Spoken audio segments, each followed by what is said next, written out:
രണ്ട് ദിനവൃത്താന്തം എന്ന പുസ്തകത്തിൽ നിന്നുള്ള വായന 4-ാം അധ്യായം. ദൈവാലയ ഉപകരണങ്ങൾ.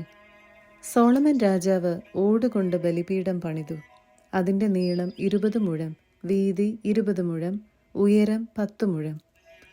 ഉരുക്കിയ ലോഹം കൊണ്ട് അവൻ വൃത്താകൃതിയിലുള്ള ഒരു ജലസംഭരണിയും ഉണ്ടാക്കി.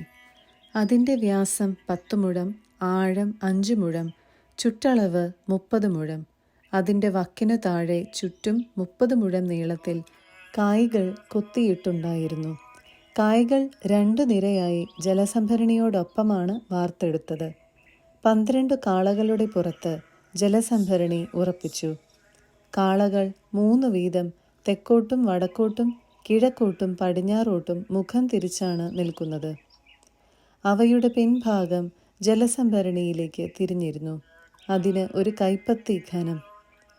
അതിൻ്റെ വക്ക് പാനപാത്രത്തിൻ്റേതുപോലെ ലില്ലിപ്പൂ കണക്കെ വളഞ്ഞിരുന്നു. അതിൽ 3000 ബത്ത് വെള്ളം കൊള്ളുമായിരുന്നു. വട്ടത്തിലുള്ള 10 ക്ഷാളനപാത്രങ്ങൾ ഉണ്ടാക്കി. 5 തെക്കുവശത്തും 5 വടക്കുവശത്തും വെച്ചു.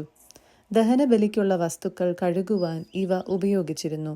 പുരോഹിതന്മാരുടെ ഉപയോഗത്തിനായിരുന്നു ജലസംഭരണി. നിർദ്ദേശമനുസരിച്ച് 10 പൊൻവിളക്കുകാലുകൾ നിർമ്മിച്ച് 5 വീതം ആലയത്തിൽ തെക്കും വടക്കുമായി വെച്ചു. തെക്കും വടക്കും 5 വീതം 10 പീഠങ്ങളും അവൻ ദേവാലയത്തിൽ സ്ഥാപിച്ചു. 100 സ്വർണത്താലങ്ങളും ഉണ്ടാക്കി വെച്ചു. പുരോഹിതന്മാർക്കുള്ള അങ്കണവും വലിയ അങ്കണവും പണിത് അവയുടെ വാതിലുകൾ ഓടുകൊണ്ട് പൊതിഞ്ഞു. ആലയത്തിൻ്റെ തെക്കു കിഴക്കേ മൂലയിൽ ജലസംഭരണി സ്ഥാപിച്ചു. കലങ്ങൾ, കോരികകൾ, തളികകൾ ഇവയും ഉണ്ടാക്കി. അങ്ങനെ ദേവാലയത്തിലെ ആവശ്യത്തിലേക്കായി ചെയ്യാമെന്ന് ഹീരാം സോളമനോട് ഏറ്റിരുന്ന പണികൾ പൂർത്തിയാക്കി. 2 സ്തംഭങ്ങൾ, സ്തംഭങ്ങളുടെ മുകളിലുള്ള പോതികകൾ, പോതികകളുടെ ചുറ്റുമായി കോർത്തിണക്കിയ മാലക്കണ്ണി പോലെയുള്ള ചിത്രപ്പണികൾ, സ്തംഭത്തിന്മേലുള്ള പോതികകളുടെ മകുടങ്ങൾ മറയ്ക്കുന്നതിന് അവയ്ക്ക് ചുറ്റും 2 നിര വീതം 400 മാതളപ്പഴങ്ങൾ, 10 പീഠങ്ങളും 10 ക്ഷാളനപാത്രങ്ങളും ജലസംഭരണിയും അതിനെ വഹിക്കുന്ന 12 കാളകളും. കലങ്ങൾ, കോരികകൾ, മുൾക്കരണ്ടികൾ തുടങ്ങി ദേവാലയത്തിനാവശ്യമായ ഉപകരണങ്ങളൊക്കെയും മിനുക്കിയ ഓടുകൊണ്ട് നിർമ്മിച്ച് ഹൂരാം അബി സോളമന് നൽകി. ജോർദാൻ തടത്തിൽ സുക്കോത്തിനും സെരദായിക്കും മധ്യേയുള്ള കളിമൺ കളത്തിൽ ഇവയെല്ലാം രാജാവ് വാർത്തെടുത്തു. സോളമൻ വളരെയധികം സാമഗ്രികൾ ഉണ്ടാക്കിയതിനാൽ അവയ്ക്ക് വേണ്ടി വന്ന ഓടിൻ്റെ ആകെ തൂക്കം തിട്ടപ്പെടുത്തിയില്ല. അങ്ങനെ സോളമൻ ദേവാലയത്തിലേക്ക് ആവശ്യമായ ഉപകരണങ്ങളെല്ലാം പണിയിച്ചു. സ്വർണ ബലിപീഠം, തിരുസാന്നിധ്യ അപ്പം വയ്ക്കാനുള്ള മേശ, നിയമപ്രകാരം ശ്രീകോവിലിൽ കത്തിക്കാനുള്ള പൊൻവിളക്കുകൾ, വിളക്കുകാലുകൾ, തങ്കം കൊണ്ടുള്ള പൂക്കൾ, വിളക്കുകൾ, ചവണകൾ, തിരിക്കത്രികകൾ, ക്ഷാളനപാത്രങ്ങൾ, ധൂപകലശങ്ങൾ, തീക്കോരികകൾ ഇവയും ഉണ്ടാക്കി. ശ്രീകോവിലിൻ്റെയും വിശുദ്ധ സ്ഥലത്തിൻ്റെയും വാതിലുകളുടെ പാദകുടങ്ങൾ സ്വർണം കൊണ്ട് നിർമ്മിച്ചു. 5-ാം അധ്യായം. ദേവാലയത്തിൻ്റെ പണികളെല്ലാം സമാപിച്ചപ്പോൾ സോളമൻ തൻ്റെ പിതാവായ ദാവീദ് പ്രതിഷ്ഠിച്ചിരുന്ന വെള്ളിയും പൊന്നും മറ്റെല്ലാ ഉപകരണങ്ങളും ആലയത്തിൻ്റെ ഭണ്ഡാരങ്ങളിൽ നിക്ഷേപിച്ചു. പേടകം ദേവാലയത്തിൽ. കർത്താവിൻ്റെ ഉടമ്പടിയുടെ പേടകം ദാവീദിൻ്റെ നഗരമായ സിയോനിൽ നിന്ന് കൊണ്ടുവരുവാൻ ഇസ്രായേൽ ഗോത്രങ്ങളുടെയും കുലങ്ങളുടെയും കുടുംബങ്ങളുടെയും തലവന്മാരായ നേതാക്കളെയെല്ലാം സോളമൻ ജെറുസലേമിലേക്ക് വിളിപ്പിച്ചു. 7-ാം മാസത്തിലെ ഉത്സവ സമയത്ത് ഇസ്രായേൽ ജനം രാജാവിൻ്റെ മുൻപിൽ സമ്മേളിച്ചു. ഇസ്രായേൽ നേതാക്കളെല്ലാവരും വന്നുകൂടിയപ്പോൾ ലേവ്യർ പേടകം എടുത്തു. പുരോഹിതന്മാരും ലേവ്യരും ചേർന്ന് പേടകവും സമാഗമ കൂടാരവും അതിലെ സകല വിശുദ്ധ ഉപകരണങ്ങളും ദേവാലയത്തിൽ കൊണ്ടുവന്നു. സോളമൻ രാജാവും അവിടെ കൂടിയിരുന്ന ഇസ്രായേൽ സമൂഹവും പേടകത്തിനു മുൻപിൽ അസംഖ്യം ആടുകളെയും കാളകളെയും ബലിയർപ്പിച്ചു. അതിനുശേഷം പുരോഹിതന്മാർ ഉടമ്പടിയുടെ പേടകം അതിൻ്റെ സ്ഥാനത്തേക്ക് കൊണ്ടുപോയി. ആലയത്തിൻ്റെ അന്തർമന്ദിരത്തിൽ അതിവിശുദ്ധ സ്ഥലത്ത് കെരൂബുകളുടെ ചിറകിൻ കീഴിൽ പ്രതിഷ്ഠിച്ചു. കെരൂബുകൾ പേടകത്തിനു മുകളിൽ ചിറകു വിടർത്തി നിന്നിരുന്നതിനാൽ അവ പേടകത്തെയും അതിൻ്റെ തണ്ടുകളെയും മൂടിയിരുന്നു. തണ്ടുകൾക്ക് നീളമുണ്ടായിരുന്നതിനാൽ ശ്രീകോവിലിനു മുൻപിലുള്ള വിശുദ്ധ സ്ഥലത്ത് നിന്നാൽ അവയുടെ അഗ്രം കാണാമായിരുന്നു. എങ്കിലും പുറമേ നിന്ന് ദൃശ്യമായിരുന്നില്ല. ഇന്നും അവ അവിടെയുണ്ട്. ഇസ്രായേൽ ജനം ഈജിപ്തിൽ നിന്ന് പുറപ്പെട്ടു വന്നപ്പോൾ കർത്താവ് അവരുമായി ഉടമ്പടി ചെയ്ത ഹോറബിൽ വച്ച് മോശ പേടകത്തിൽ നിക്ഷേപിച്ച 2 കൽപ്പലകയല്ലാതെ മറ്റൊന്നും അതിൽ ഉണ്ടായിരുന്നില്ല.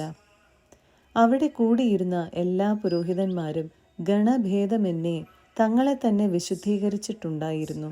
പുരോഹിതന്മാർ വിശുദ്ധ സ്ഥലത്ത് നിന്ന് പുറത്തു വന്നപ്പോൾ ആസാഫ്, ഹേമാൻ, യെദുഥൂൻ എന്നിവരും അവരുടെ പുത്രന്മാരും ബന്ധുക്കളുമായി സംഗീതജ്ഞരായ ലേവ്യരൊക്കെയും ചണവസ്ത്രം ധരിച്ച് കൈത്താളങ്ങളും വീണകളും കിന്നരങ്ങളും പിടിച്ച് ബലിപീഠത്തിനു കിഴക്ക് വശത്ത് കാഹളമൂതിക്കൊണ്ടിരുന്ന 120 പുരോഹിതന്മാരോട് ചേർന്നു നിന്നു. കാഹളമൂത്തുകാരും ഗായകരും ഒത്തൊരുമിച്ച് ഏകസ്വരത്തിൽ കർത്താവിന് കൃതജ്ഞതാസ്തോത്രങ്ങൾ ആലപിച്ചു. കാഹളം, കൈത്താളം, മറ്റു സംഗീതോപകരണങ്ങൾ എന്നിവയുടെ അകമ്പടിയോടുകൂടി അവർ കർത്താവിനെ സ്തുതിച്ചു പാടി. അവിടുന്ന് നല്ലവനാണ്, അവിടുത്തെ കൃപ എന്നേക്കും നിലനിൽക്കുന്നു. കർത്താവിൻ്റെ ആലയത്തിൽ ഒരു മേഘം വന്നു നിറഞ്ഞു. ദേവാലയത്തിൽ കർത്താവിൻ്റെ തേജസ് നിറഞ്ഞു നിന്നതിനാൽ പുരോഹിതന്മാർക്ക് അവിടെ നിന്ന് ശുശ്രൂഷ തുടരുവാൻ സാധിച്ചില്ല. 6-ാം അധ്യായം. സോളമൻ്റെ പ്രാർത്ഥന. സോളമൻ പറഞ്ഞു, താൻ കൂരിരുട്ടിൽ വസിക്കുമെന്ന് കർത്താവ് അരുളി ചെയ്തിട്ടുണ്ടെങ്കിലും ഞാനിതാ അവിടുത്തേക്ക് എന്നേക്കും വസിക്കാൻ അതിമഹത്തായ ഒരു ആലയം പണിതിരിക്കുന്നു. ഇസ്രായേൽ ജനമൊക്കെയും അവിടെ കൂടി നിന്നിരുന്നു. രാജാവ് സഭയെ ആശീർവദിച്ചുകൊണ്ട് പറഞ്ഞു, എൻ്റെ പിതാവായ ദാവീദിന് നൽകിയ വാഗ്ദാനം നിറവേറ്റിയ ഇസ്രായേലിൻ്റെ ദൈവമായ കർത്താവ് വാഴ്ത്തപ്പെട്ടവൻ. അവിടുന്ന് അരുളി ചെയ്തിട്ടുണ്ടായിരുന്നു, ഈജിപ്തിൽ നിന്ന് എൻ്റെ ജനത്തെ കൊണ്ടുവന്ന നാൾ മുതൽ ഇസ്രായേൽ ഗോത്രങ്ങളിലെ ഒരു പട്ടണവും എൻ്റെ നാമത്തിൽ ഒരാലയം പണിയുവാൻ ഞാൻ തിരഞ്ഞെടുത്തില്ല. എൻ്റെ ജനമായ ഇസ്രായേലിന് അധിപനായി ആരെയും നിയമിച്ചതുമില്ല. എന്നാൽ ഇതാ എൻ്റെ നാമം നിലനിർത്തുവാൻ ഞാൻ ജെറുസലേം തിരഞ്ഞെടുത്തിരിക്കുന്നു. എൻ്റെ ജനമായ ഇസ്രായേലിൽ അധിപനായി ദാവീദിനെയും നിയമിച്ചിരിക്കുന്നു. ഇസ്രായേലിൻ്റെ ദൈവമായ കർത്താവിൻ്റെ നാമത്തിൽ ഒരാലയം പണിയുക എന്നത് എൻ്റെ പിതാവായ ദാവീദിൻ്റെ ഹൃദയാഭിലാഷമായിരുന്നു. എന്നാൽ കർത്താവ് എൻ്റെ പിതാവായ ദാവീദിനോട് അരുളി ചെയ്തു, എൻ്റെ നാമത്തിൽ ഒരു ആലയം പണിയുവാൻ നീ ആഗ്രഹിച്ചല്ലോ, നല്ലതു തന്നെ. എന്നാൽ നീ ആലയം പണിയുകയില്ല. നിനക്ക് ജനിക്കാനിരിക്കുന്ന നിന്റെ മകനായിരിക്കും എൻ്റെ നാമത്തിന് ആലയം പണിയുക. കർത്താവ് തൻ്റെ വാഗ്ദാനം ഇന്നിതാ നിറവേറ്റിയിരിക്കുന്നു. അവിടുത്തെ വാഗ്ദാനം അനുസരിച്ച് എൻ്റെ പിതാവായ ദാവീദിൻ്റെ സ്ഥാനത്ത് ഇസ്രായേലിൻ്റെ സിംഹാസനത്തിൽ ഞാൻ ഉപവിഷ്ടനായിരിക്കുന്നു. ഇസ്രായേലിൻ്റെ ദൈവമായ കർത്താവിൻ്റെ നാമത്തിന് ഞാൻ ആലയം പണിതിരിക്കുന്നു. ദൈവം ഇസ്രായേലുമായി ചെയ്ത ഉടമ്പടിയുടെ പേടകവും അതിനുള്ളിൽ പ്രതിഷ്ഠിച്ചിരിക്കുന്നു. സോളമൻ ഇസ്രായേൽ സമൂഹത്തിൻ്റെ സാന്നിധ്യത്തിൽ കർത്താവിൻ്റെ ബലിപീഠത്തിൻ്റെ മുൻപിൽ നിന്നുകൊണ്ട് കൈകൾ വിരിച്ചു പിടിച്ചു. അങ്കണത്തിൽ 5 മുഴം നീളവും 5 മുഴം വീതിയും 3 മുഴം ഉയരവുമുള്ള ഒരു പീഠം ഓടുകൊണ്ട് ഒരുക്കിയിരുന്നു. അതിൻ്റെ മുകളിലാണ് അവൻ നിന്നത്. ഇസ്രായേൽ സമൂഹത്തിൻ്റെ സാന്നിധ്യത്തിൽ മുട്ടുകുത്തി സ്വർഗത്തിലേക്ക് കൈകൾ ഉയർത്തി അവൻ പറഞ്ഞു, ഇസ്രായേലിൻ്റെ ദൈവമായ കർത്താവേ, സ്വർഗത്തിലും ഭൂമിയിലും അങ്ങയ്ക്ക് തുല്യനായ വേറൊരു ദൈവം ഇല്ല. പൂർണ്ണ ഹൃദയത്തോടെ അങ്ങയുടെ മുൻപാകെ വ്യാപരിക്കുന്ന അവിടുത്തെ ദാസന്മാരോട് അവിടുന്ന് കൃപ കാണിക്കുകയും ഉടമ്പടി പാലിക്കുകയും ചെയ്യുന്നു. എൻ്റെ പിതാവായ അവിടുത്തെ ദാസൻ ദാവീദിനോട് അവിടുന്ന് അരുളി ചെയ്ത പ്രകാരം പ്രവർത്തിച്ചിരിക്കുന്നു. അവിടുന്ന് അധരം കൊണ്ട് അരുളി ചെയ്തത് ഇന്ന് കരം കൊണ്ട് നിവർത്തിച്ചിരിക്കുന്നു. ഇസ്രായേലിൻ്റെ ദൈവമായ കർത്താവേ, നീ എൻ്റെ മുൻപാകെ ജീവിച്ചതുപോലെ എൻ്റെ നിയമമനുസരിച്ച് നിന്റെ മക്കൾ നേരായ മാർഗത്തിലൂടെ ചരിച്ചാൽ ഇസ്രായേലിൻ്റെ സിംഹാസനത്തിൽ വാഴാൻ നിനക്ക് ആളില്ലാതെ വരികയില്ല എന്നിങ്ങനെ അവിടുത്തെ ദാസനായ എൻ്റെ പിതാവ് ദാവീദിനോട് അവിടുന്ന് ചെയ്ത വാഗ്ദാനം ഇപ്പോൾ നിവർത്തിച്ചാലും. ഇസ്രായേലിൻ്റെ ദൈവമായ കർത്താവേ, അവിടുത്തെ ദാസനായ ദാവീദിനോട് അരുളി ചെയ്ത വചനങ്ങൾ സ്ഥിരീകരിക്കണമേ. എന്നാൽ ദൈവം മനുഷ്യനോടൊത്ത് ഭൂമിയിൽ വസിക്കുമോ? സ്വർഗവും സ്വർഗാദി സ്വർഗങ്ങളും അവിടത്തേക്ക് മതിയാകുകയില്ല. പിന്നെ ഞാൻ പണിതിരിക്കുന്ന ഈ ആലയം എന്തുണ്ട്? എങ്കിലും എൻ്റെ ദൈവമായ കർത്താവെ, എൻ്റെ നിലവിളി കേൾക്കണമേ. അവിടുത്തെ ദാസന്റെ പ്രാർത്ഥനയും അപേക്ഷയും സ്വീകരിക്കണമേ. കണ്ണു തുറന്ന് ഈ ആലയത്തെ രാപ്പകൽ കടാക്ഷിക്കണമേ. അങ്ങയുടെ ദാസന്റെ പ്രാർത്ഥന കേൾക്കേണ്ടതിന് ഈ സ്ഥലത്ത് അങ്ങയുടെ നാമം സ്ഥാപിക്കുമെന്ന് അങ്ങ് വാഗ്ദാനം ചെയ്തിട്ടുണ്ടല്ലോ. അങ്ങയുടെ ജനമായ ഇസ്രായേലും ഈ ദാസനും ഈ ആലയത്തിങ്കിലേക്ക് തിരിഞ്ഞ് അങ്ങയോട് പ്രാർത്ഥിക്കുമ്പോൾ ഞങ്ങളുടെ പ്രാർത്ഥനകളും അപേക്ഷകളും അങ്ങയുടെ വാസസ്ഥലമായ സ്വർഗത്തിൽ നിന്ന് കേൾക്കുകയും ഞങ്ങളോട് ക്ഷമിക്കുകയും ചെയ്യണമേ. ഒരുവൻ അയൽക്കാരനോട് ദ്രോഹം ചെയ്തതായി ആരോപണം ഉണ്ടാവുകയും അവനെ സത്യം ചൊല്ലിക്കുവാനായി ഈ ആലയത്തിൽ കൊണ്ടുവരികയും അവിടുത്തെ ബലിപീഠത്തിന്റെ മുൻപിൽ അവൻ സത്യം ചെയ്യുകയും ചെയ്യുമ്പോൾ അവിടുന്ന് സ്വർഗത്തിൽ നിന്ന് ശ്രദ്ധിച്ച് അവിടുത്തെ ദാസരെ ന്യായം വിധിക്കണമേ. കുറ്റക്കാരന് അവന്റെ പ്രവൃത്തിക്കൊത്തും നീതിമാന് അവന്റെ നീതിക്കനുസരിച്ചും പ്രതിഫലം നൽകണമേ. അങ്ങേ ജനമായ ഇസ്രായേൽ അങ്ങയോട് എതിർത്ത് പാപം ചെയ്യുമ്പോൾ അവർ ശത്രുക്കളാൽ തോൽപ്പിക്കപ്പെടുകയും ആ സമയം അവർ പശ്ചാത്തപിച്ച് അങ്ങയുടെ നാമത്തെ ഏറ്റുപറയുകയും ഈ ആലയത്തിൽ വെച്ച് അങ്ങയോട് പ്രാർത്ഥിക്കുകയും ചെയ്താൽ അവിടുന്ന് സ്വർഗത്തിൽ നിന്ന് കേൾക്കണമേ. അവിടുത്തെ ജനമായ ഇസ്രായേലിൻ്റെ പാപം ക്ഷമിച്ച് അവർക്കും അവരുടെ പിതാക്കന്മാർക്കുമായി അവിടുന്ന് നൽകിയ ദേശത്തേക്ക് അവരെ തിരികെ വരുത്തണമേ. അവിടുത്തെ ജനമായ ഇസ്രായേൽ അങ്ങയോട് പാപം ചെയ്തിട്ട് അവിടുന്ന് അവർക്ക് മഴ തടയുമ്പോൾ അവർ തങ്ങളുടെ പാപത്തിൽ നിന്ന് പിന്തിരിഞ്ഞ് അവിടുത്തെ നാമം ഏറ്റുപറയുകയും ഈ ആലയത്തിലേക്ക് നോക്കി വിളിച്ചപേക്ഷിക്കുകയും ചെയ്താൽ അവിടുന്ന് സ്വർഗത്തിൽ നിന്ന് കേട്ട് അവരുടെ പാപം ക്ഷമിക്കണമേ.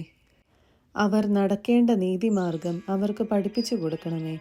അവിടുന്ന് അവർക്ക് അവകാശമായി നൽകിയ ദേശത്ത് മഴ നൽകി അനുഗ്രഹിക്കണമേ.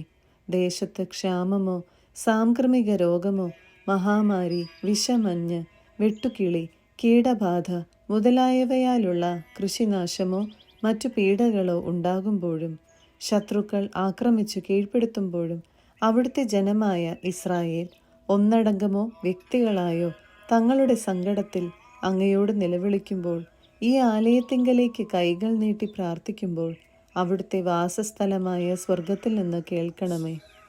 അവരോട് ക്ഷമിക്കുകയും ഓരോരുത്തരുടെയും ഹൃദയം അറിയുന്ന അങ്ങ് അവരുടെ പ്രവൃത്തികൾക്കനുസരിച്ച് പ്രതിഫലം നൽകുകയും ചെയ്യണമേ.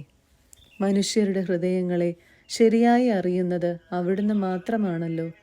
അവർ അവിടുത്തെ ഭയപ്പെടുകയും അവിടുന്ന് ഞങ്ങളുടെ പിതാക്കന്മാർക്ക് നൽകിയ ഈ ദേശത്ത് അവർ ജീവിച്ചിരിക്കുന്ന നാളെല്ലാം അവിടുത്തെ വഴിയിൽ നടക്കുകയും ചെയ്യട്ടെ. അതുപോലെ തന്നെ അവിടുത്തെ ജനമായ ഇസ്രായേല്യരിൽ ഉൾപ്പെടാത്ത ഒരു വിദേശി അവിടുത്തെ ശക്തമായ കരത്തിൻ്റെ പ്രവർത്തനങ്ങളെപ്പറ്റി കേട്ട് അങ്ങയെ തേടി വിദൂരത്ത് നിന്ന് ഈ ആലയത്തിങ്കൽ വന്ന് പ്രാർത്ഥിച്ചാൽ അവിടുത്തെ വാസസ്ഥലമായ സ്വർഗത്തിൽ നിന്ന് കേട്ട് അവൻ്റെ അപേക്ഷകളെല്ലാം സാധിച്ചു കൊടുക്കണമേ. അങ്ങനെ ഭൂമിയിലെ സകല ജനതകളും അവിടുത്തെ ജനമായ ഇസ്രായേലിനെ പോലെ അങ്ങയുടെ നാമം അറിയാനും അവിടുത്തെ ഭയപ്പെടാനും ഇടയാകട്ടെ. ഞാൻ പണിതിരിക്കുന്ന ഈ ആലയം അങ്ങയുടെ നാമത്തിലാണെന്ന് അവർ അറിയുകയും ചെയ്യട്ടെ. അങ്ങയുടെ ജനം അങ്ങ് അയക്കുന്ന വഴിയിലൂടെ ശത്രുക്കൾക്കെതിരെ യുദ്ധത്തിന് പോകുമ്പോൾ അങ്ങ് തിരഞ്ഞെടുക്കുന്ന ഈ നഗരത്തിനും ഞാൻ അങ്ങയുടെ നാമത്തിന് പണിതിരിക്കുന്ന ഈ ആലയത്തിനും അഭിമുഖമായി നിന്ന് പ്രാർത്ഥിച്ചാൽ അങ്ങ് സ്വർഗത്തിൽ നിന്ന് അവരുടെ പ്രാർത്ഥനകളും യാചനകളും ശ്രവിച്ച് അവരെ വിജയത്തിലേക്ക് നയിക്കണമേ. അവർ അങ്ങേക്കെതിരായി പാപം ചെയ്യുകയും പാപം ചെയ്യാത്ത മനുഷ്യനില്ലല്ലോ. അവിടുന്ന് കോപിച്ച് അവരെ ശത്രുകരങ്ങളിൽ ഏൽപ്പിക്കുകയും ശത്രുക്കൾ അവരെ സമീപത്തോ വിദൂരത്തോ ഉള്ള ദേശത്തേക്ക് തടവുകാരായി കൊണ്ടുപോവുകയും ആ പ്രവാസദേശത്ത് വെച്ച് അവർ ഹൃദയപൂർവ്വം പശ്ചാത്തപിക്കുകയും ഞങ്ങൾ പാപം ചെയ്തു പോയി, അനീതിയും അക്രമവും പ്രവർത്തിച്ചു എന്ന് ഏറ്റുപറഞ്ഞ് പ്രാർത്ഥിക്കുകയും ചെയ്താൽ ആ ദേശത്ത് വെച്ച് അവർ പൂർണ്ണ ഹൃദയത്തോടും പൂർണ്ണ മനസ്സോടും കൂടെ അനുതപിച്ച് അങ്ങ് അവരുടെ പിതാക്കന്മാർക്ക് നൽകിയ ദേശത്തേക്കും അവിടുന്ന് തിരഞ്ഞെടുത്ത ഈ നഗരത്തിലേക്കും അങ്ങയുടെ നാമത്തിന് ഞാൻ പണിതിരിക്കുന്ന ഈ ആലയത്തിങ്കലേക്കും തിരിഞ്ഞു പ്രാർത്ഥിച്ചാൽ അങ്ങയുടെ വാസസ്ഥലമായ സ്വർഗത്തിൽ നിന്ന് അവരുടെ പ്രാർത്ഥനകളും യാചനകളും ശ്രവിച്ച് അങ്ങയ്ക്കെതിരെ പാപം ചെയ്ത അങ്ങയുടെ ജനത്തോട് ക്ഷമിക്കുകയും അവരെ മോചിപ്പിക്കുകയും ചെയ്യണമേ. എൻ്റെ ദൈവമേ, ഇവിടെ വെച്ച് അർപ്പിക്കുന്ന ഈ പ്രാർത്ഥന ശ്രവിച്ച് ഞങ്ങളെ കടാക്ഷിക്കണമേ. ദൈവമായ കർത്താവെ, അങ്ങേ ശക്തിയുടെ പേടകത്തോടൊപ്പം അങ്ങയുടെ വിശ്രമ സ്ഥലത്തേക്ക് വരണമേ. ദൈവമായ കർത്താവെ, അങ്ങയുടെ പുരോഹിതന്മാരെ രക്ഷയുടെ അങ്കി അണിയിക്കണമേ. അങ്ങയുടെ വിശുദ്ധന്മാർ അങ്ങയുടെ നന്മയിൽ സന്തോഷിക്കാൻ ഇടയാക്കണമേ. ദൈവമായ കർത്താവെ, അങ്ങയുടെ അഭിഷിക്തനിൽ നിന്ന് മുഖം തിരിക്കരുതേ. അങ്ങയുടെ ദാസനായ ദാവീദിനോടുള്ള അങ്ങയുടെ അനശ്വര സ്നേഹം ഓർക്കണമേ.